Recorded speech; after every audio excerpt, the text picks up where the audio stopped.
Welcome to Breakup Cheater. Let me ask you something. Have you ever trusted someone so completely, only to realize you never really knew them at all? Let's dive into today's story. 7 years, one lie. The confession of Nathan R. 7 years of marriage.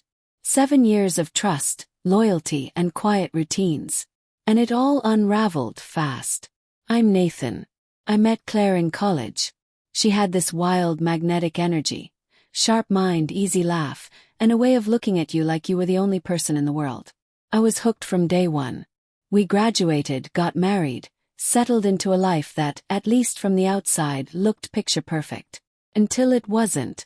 It started on a Friday evening, just like any other. Claire came home buzzing with energy. "You'll never guess," she grinned as she tossed her gym bag on the counter.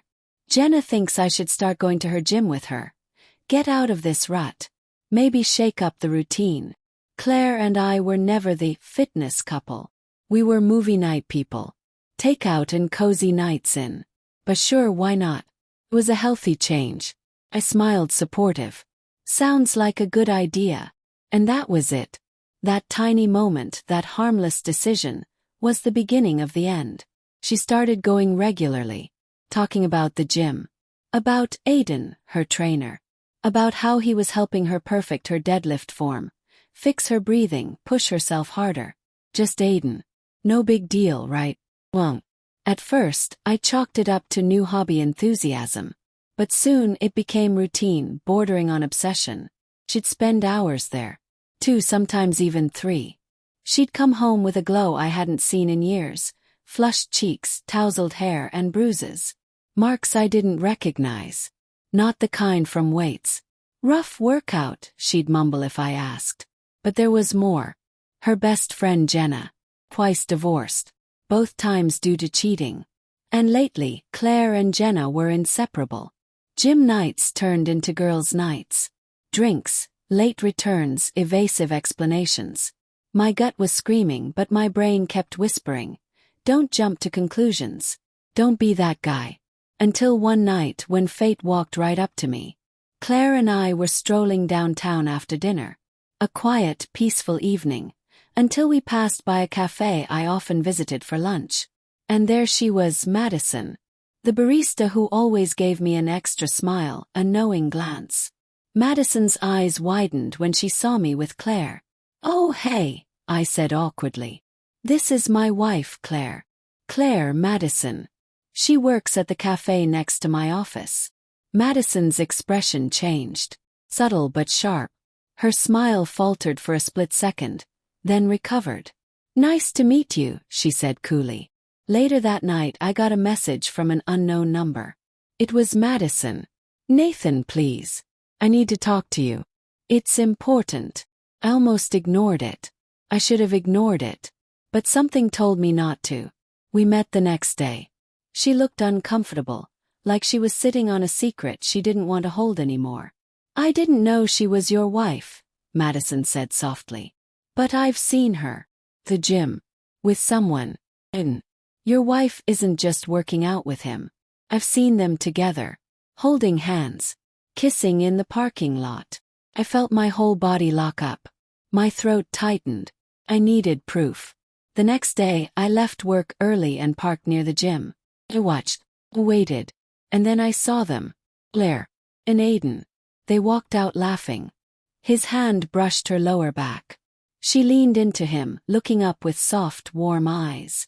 Eyes I hadn't seen directed at me in years. They stopped near his car. I saw her reach up and kiss him. Everything inside me collapsed. I didn't confront her that night. Not yet. I needed undeniable proof. So I lied. "Work trip," I said over breakfast. "Gone for a few days." She smiled. But it didn't reach her eyes. Before I left, I installed discreet cameras in our home. Had to know. Had to see it. That night I sat in a cheap hotel room watching the feed. And just past midnight she brought him in. Claire, my wife, leading another man through the door with her hand on his chest, giggling. They kissed in the hallway. Then upstairs.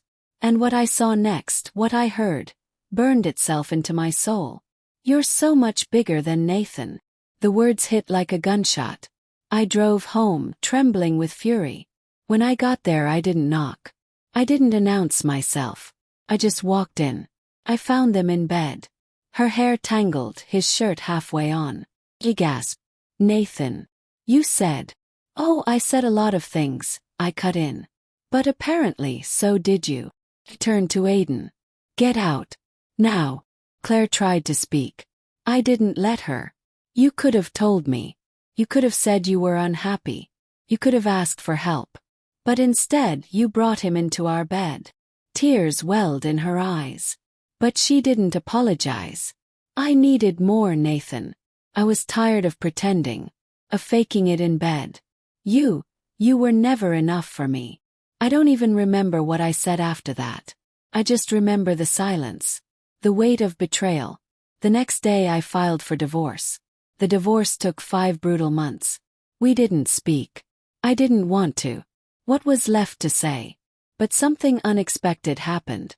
Aiden, the guy she cheated with, reached out. He looked ashamed. I didn't know she was married, man, he told me. She said she was separated. He apologized. And strangely enough, I believed him. We even started talking. Training. He helped me get back in shape. Physically and mentally. Madison. The woman who told me the truth. She stuck around. Our conversations turned into coffee dates. Laughter returned. Something real blossomed. In the end, I lost a wife. But I gained a friend. And a partner. Claire wanted new and exciting. Well, so did I. I just didn't have to betray someone to find it. You've been watching Breakup Cheater. If you've ever had your heart broken and rebuilt it stronger, you're not alone. Like, share, and subscribe for more real stories of betrayal and redemption.